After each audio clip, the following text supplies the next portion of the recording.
Hello friends, कैसे हैं आप सभी फ्रेंड्स? কেমন আছেন আপনারা? আজকে আমি আপনাদেরকে ইউজিসি নেট, सीटेट, केवीएस सब থেকে इम्पॉर्टेंट टॉपिक टीचिंग मेथड कराबो। तो फ्रेंड्स, आज मैं आप लोगों को जो है टीचिंग मेथड करवाऊंगी। हेलो फ्रेंड्स, कैसे हैं आप सभी? तो फ्रेंड्स, आज मैं आप लोगों को जो है वो जो यूजीसी नेट, सीटेट, केवीएस सभी में इस टॉपिक से क्वेश्चन रहता है, तो आप समझ ही सकते हो कि मैं किस टॉपिक की बात कर रही हूँ। तो शिक्षण विधियाँ, तो जो शिक्षण विधियाँ हैं ये हमारे जो जितनी भी टीचिंग एप्टीट्यूड टीचिंग एग्ज़ाम होते हैं उन सभी में इसका क्वेश्चन रहता ही है। और एक शिक्षक होने के नाते आप किन विधियों का उपयोग करेंगे ये जानना भी बहुत ज़रूरी होता है। और ये बीएड के लिए, जो बीएड कर रहे हैं या एमएड कर रहे हैं, उनके लिए भी ये नोट्स के रूप में काफ़ी उपयोगी है। क्योंकि देखिए फ्रेंड्स, आप जो है आप इस प्रकार जो है कॉपी में लिख सकते हैं। अगर आपको बीएड में क्वेश्चन आता है शिक्षण विधियाँ, तो आप इस तरह चार्ट बना के लिख दीजिए और फिर एक एक विधि का जो है आप उसका डिस्क्रिप्शन कर दीजिए, उसका थोड़ा सा वर्णन कर दीजिए। तो इसके लिए क्या है कि पहले आपको समझना ज़रूरी है कि क्या है वो विधि। तो चलिए स्टार्ट करते हैं। तो शिक्षण विधियाँ में, टीचिंग मेथड में क्या है, शिक्षक केंद्रित विधियाँ दो प्रकार के होते हैं। जो शिक्षण विधि होते हैं वो 2 टाइप्स के होते हैं। टीचिंग मेथड, एक होता है शिक्षक केंद्रित और एक होता है छात्र केंद्रित, यानी teacher centred method and student centred method. तो आज हम मेथड का बात करेंगे। तो आप देख रहे हो शिक्षक केंद्रित जो विधियाँ हैं उसमें सबसे पहला जो आएगा व्याख्यान विधि, उसके बाद आएगा व्याख्यान प्रदर्शन विधि, देन ऐतिहासिक विधि। तो ये 3 विधि है जो शिक्षक केंद्रित है, यानी शिक्षक के लिए ज़्यादा उपयोगी है। ऐसा नहीं कहेंगे कि स्टूडेंट के लिए नहीं है, लेकिन अभी हम इसका डिस्कशन करेंगे तब मैं आपको बताऊंगी। पहले एक बार सारे पॉइंट को देख लेते हैं। दूसरा है छात्र केंद्रित विधियाँ, जिसमें देखिए ह्यूरिस्टिक मेथड है, प्रोजेक्ट मेथड, असाइनमेंट, चर्चा जिसको कहते हैं डिस्कशन मेथड, देन आगमन और निगमन यानी इंडक्टिव एंड डिडक्टिव मेथड। तो ये जो है ये आधुनिक मेथड है जो अभी इंक्लूड किया गया है, क्योंकि आप जानते हैं स्टूडेंट के लिए जो है अभी जो चल रहा है शिक्षा वो छात्र केंद्रित है। स्टूडेंट को ध्यान में रखकर ही टीचर अपने टीचिंग उस प्रकार से देते हैं। तो चलिए डिस्कशन करते हैं। सबसे पहला विधि जो है व्याख्यान विधि, जिसको कहते हैं लेक्चर मेथड।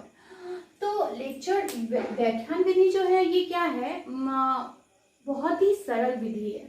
सरल विधि है ये जो है प्राचीन विधि है, लेकिन क्या है ये सरल विधि है। लेकिन व्याख्यान विधि को भी एक बहुत अच्छा मेथड है, क्योंकि जब किसी शिक्षक में वो सारे क्वालिटी होंगे, अपने विषय का पूर्ण ज्ञान होगा, तभी उस टॉपिक पे उस बच्चे को व्याख्यान दे सकते हैं।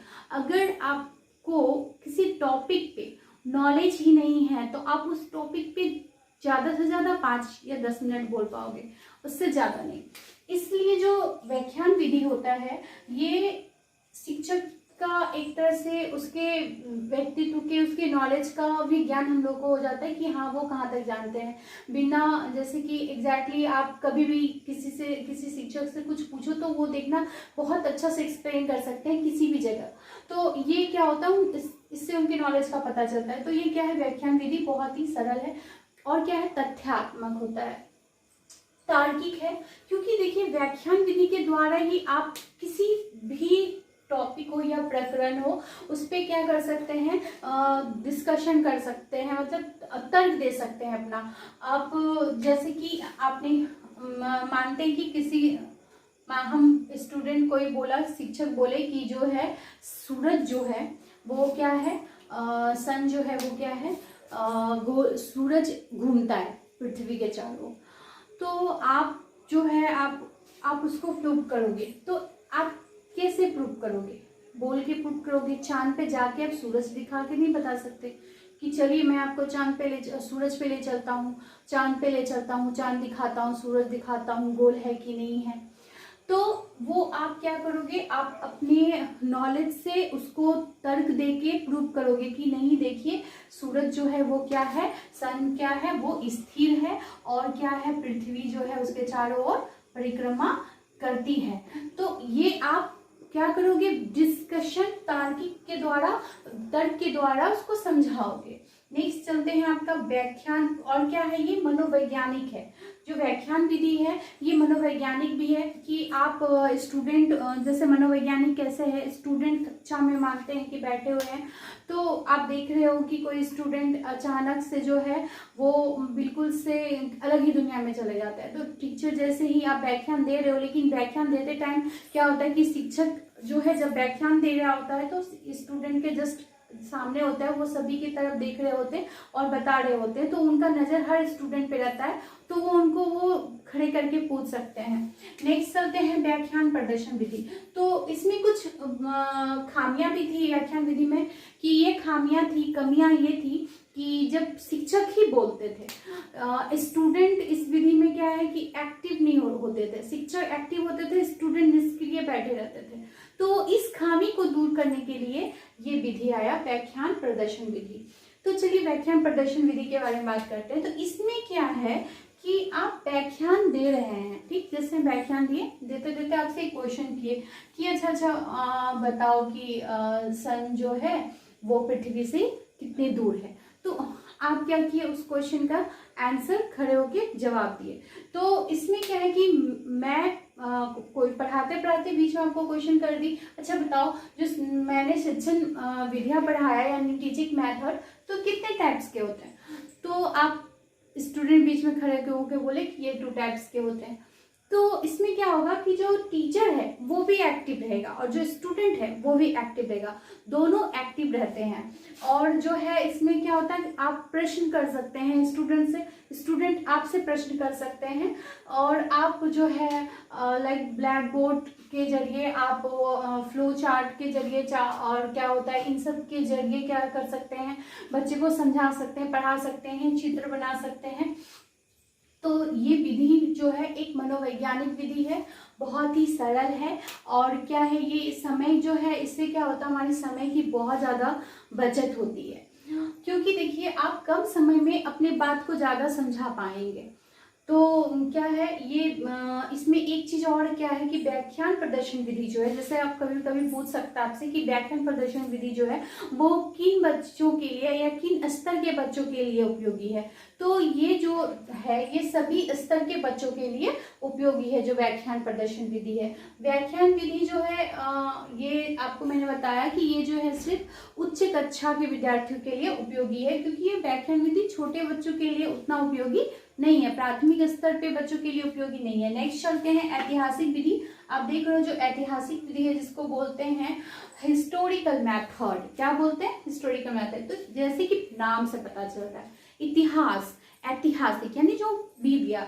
तो इसमें क्या है, इस विधि के जरिए इसमें ये क्या है बहुत ही रोचक है, मनोवैज्ञानिक है, और क्या है स्थायी है। इस विधि में क्या होता है कि आप हिस्ट्री के किसी तथ्य को बच्चे को कहानी के थ्रू समझाते हैं। जैसे कि आप कहानी सुनाए कि जो मेरे शिक्षक थे वो मुझको हिस्ट्री के शिक्षक थे मेरे, वो बहुत ही अच्छी तरह से हिस्ट्री समझाते थे।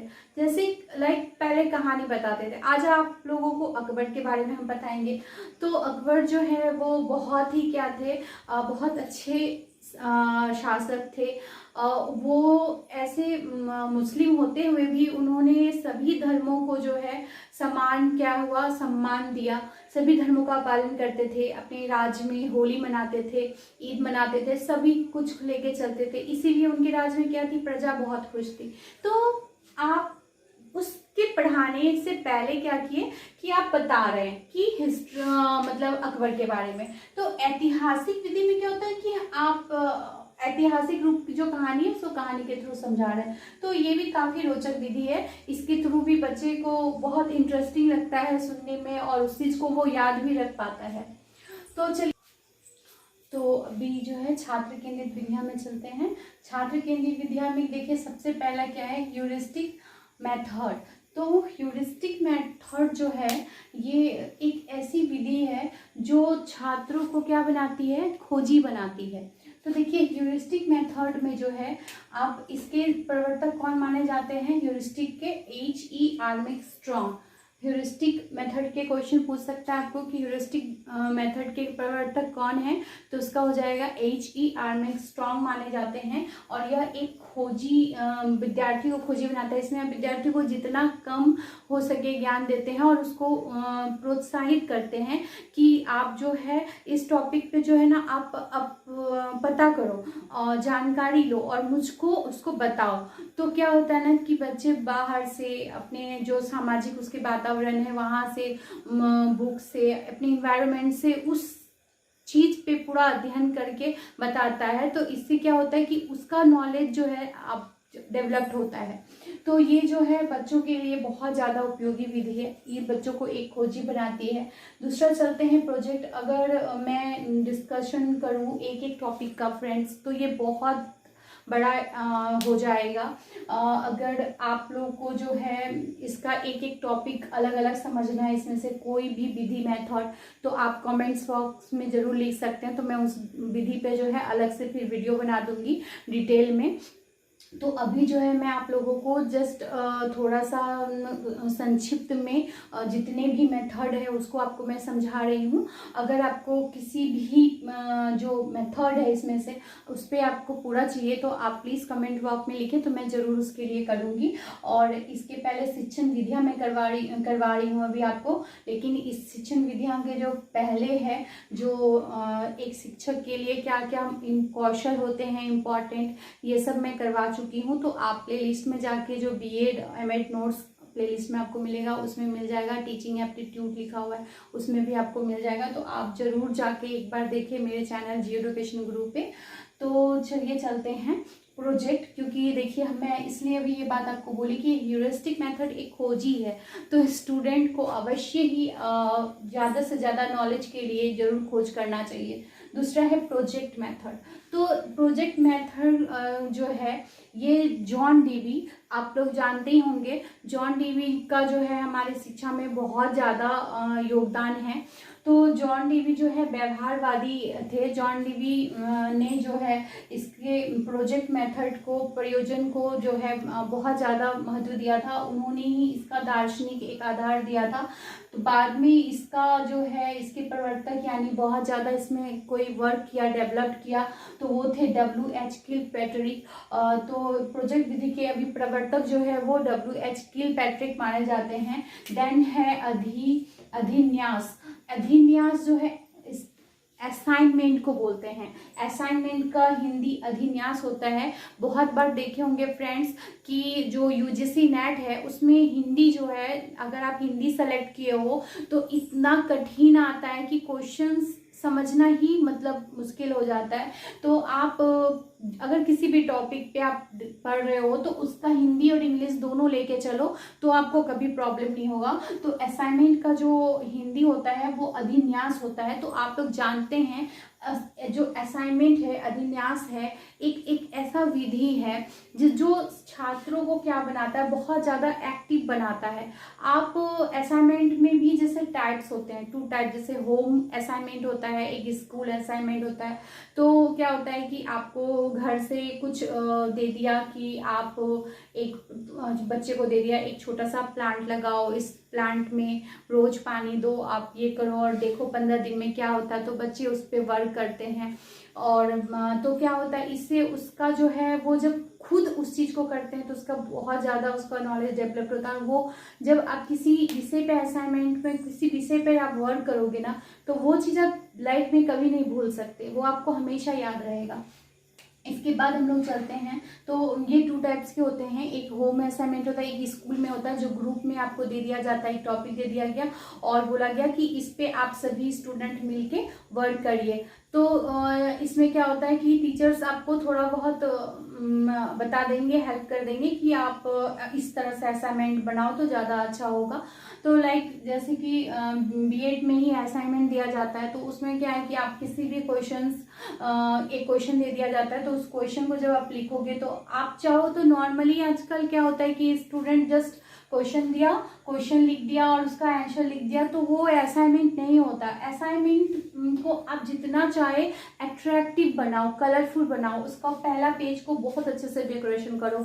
अगर कोई टॉपिक आपको दिया गया है तो आप उसको ना अपने जो दैनिक लाइफ है उससे कनेक्ट करो। जैसे कि अगर मानते हैं कि महिलाओं पे दे दिया गया, महिला सशक्तिकरण पे आपको असाइनमेंट में दिया गया, तो देखिए आए दिन पेपर में दिया जाता है कि महिलाओं को क्या हुआ, दहेज के कारण जला दिया गया या प्रताड़ित किया जा रहा है। तो इन सब चीज को जब आपको उस टॉपिक पे पूछ रहा है तो उस टॉपिक का जो पेपर पे कटिंग है, कटिंग करिए, अलग अलग कटिंग करके उसमें लगाइए, तो वो जो असाइनमेंट आपका होगा वो बहुत ज़्यादा अट्रैक्टिव होगा। यकीन मानिए, अगर उस असाइनमेंट में 30 मार्क्स है तो आपको 29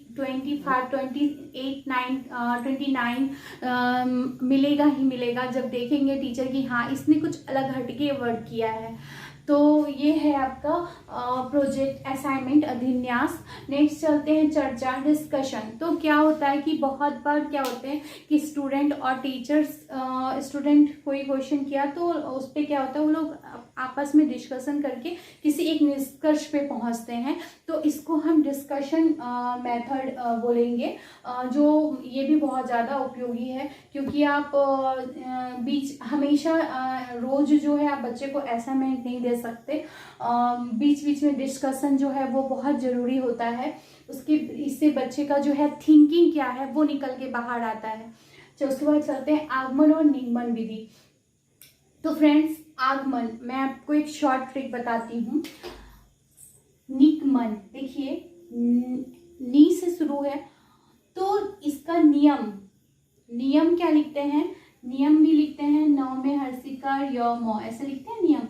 तो आप नियम जब लिख रहे हो तो क्या हो रहा है, नी आ रहा है और इसमें भी देखिए नी, यानी निगमन विधि में क्या होता है, नियम से उदाहरण की ओर चलते हैं, और आगमन विधि में क्या होता है, एग्जाम्पल से हम उस नियम तक पहुंचते हैं। जैसे कि हम बोले कि अचानक से एक एप्पल गिरा, ठीक है, एप्पल गिरा तो हम बोले कि एप्पल जो है वो ऊपर से हमारे ऊपर गिरा, यानी कोई भी चीज़ जो होता है वो जब भी फेंको तो देखिए ऊपर से क्या होता है, वो नीचे की ओर गिरता है। तो यानी हमारी पृथ्वी में कुछ ऐसी शक्ति है जो उसको नीचे की ओर खींचती है। तब हम बोले कि अच्छा, इसलिए हमारी पृथ्वी में क्या है, गुरुत्वाकर्षण है, जिसके वजह से। तो हम पहले बच्चे को क्या बता रहे हैं कि देखो एक एप्पल ऐसे गिरा तो सोचो वो क्यों गिरा, तो आप ये हुआ आगमन विधि। देन निगमन विधि में हम बोले कि अरे न्यूटन ने अपना लॉ में बताया कि जो है हमारे पृथ्वी में गुरुत्वाकर्षण शक्ति है, जिसके वजह से जो है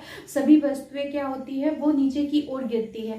तो मैंने पहले क्या बताया, नियम बताया आपको, फिर उसका मैंने उदाहरण आपको दिया, तो ये आपको आ जाएगा निगमन विधि में। तो इस चीज को आप याद रखो, क्योंकि बहुत बार जो है स्टूडेंट कंफ्यूज हो जाते हैं आगमन और निगमन विधि में। और आगमन और निगमन विधि जो है बहुत ज़्यादा इंपॉर्टेंट है। मैथ जो आप अगर पढ़ाओगे तो उसके लिए आगमन और निगमन विधि बहुत ज़्यादा इंपॉर्टेंट होता है, ठीक है। तो फ्रेंड्स, आज के लिए इतना ही। उम्मीद करती हूँ कि आपको मेरा ये वीडियो अच्छा लगा होगा। तो फ्रेंड्स, अगर आपको अच्छा लगा होगा तो आप मेरे चैनल को लाइक, शेयर और सब्सक्राइब जरूर कर दें। Thank you friends.